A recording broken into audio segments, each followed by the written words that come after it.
Gaza Lebanon के बाद अब इसराइल के निशाने पर वेस्ट बैंक है। वेस्ट बैंक में इसराइल ने एक बार फिर बड़ा मिलिट्री ऑपरेशन शुरू किया है। इसराइली बलों ने वेस्ट बैंक के जैनिन कैंप में बड़े पैमाने पर हमले करने शुरू कर दिए हैं। इस हमले में आईडीएफ ने दर्जनों फिलिस्तीनियों को मार गिराया है, जबकि 40 से ज्यादा लोग घायल भी हुए हैं। इस पर अब हमास के पॉलिटिकल ब्यूरो के सदस्य का बड़ा बयान सामने आया है। बासम नैम ने कहा कि मौजूदा हालात देखकर ऐसा लगता है कि अब हमास और इसराइल के बीच गाजा में नहीं बल्कि वेस्ट बैंक में टक्कर होगी। इसराइल वेस्ट बैंक, जिसमें अल कुद्स भी शामिल है, को रणनीतिक रूप से अपने कब्जे का अगला टारगेट मान रहा है।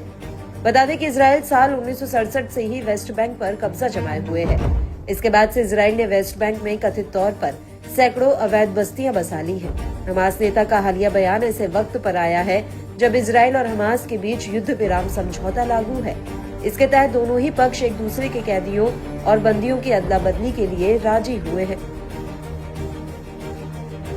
हमास नेता ने चेताया कि इसराइल ने गाजा युद्ध के दौरान भी वेस्ट बैंक पर घाती हमले कर माहौल को भड़काने का काम किया था। ऐसे में फिलिस्तीन के खिलाफ इसराइल के कब्जे वाला वेस्ट बैंक अगला बैटल ग्राउंड बन सकता है।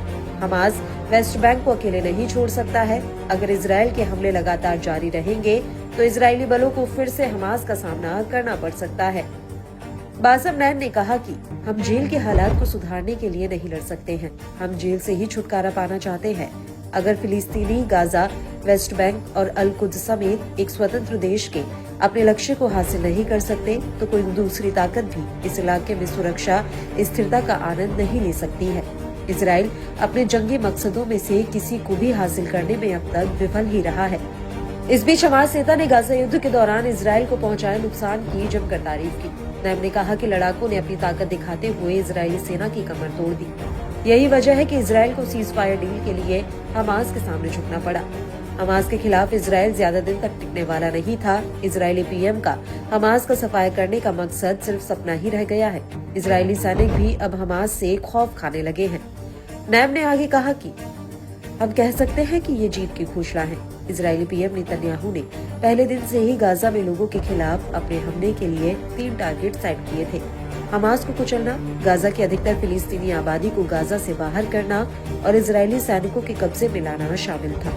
मगर सीज फायर डील को मंजूरी देने के बाद ही साफ हो गया था कि नेतन्याहू तीनों लक्ष्यों में विफल रहे हैं। प्रतिरोध अभी भी दर्जनों की संख्या में अपनी वर्दी, अपनी नई कारों के साथ मौजूद है।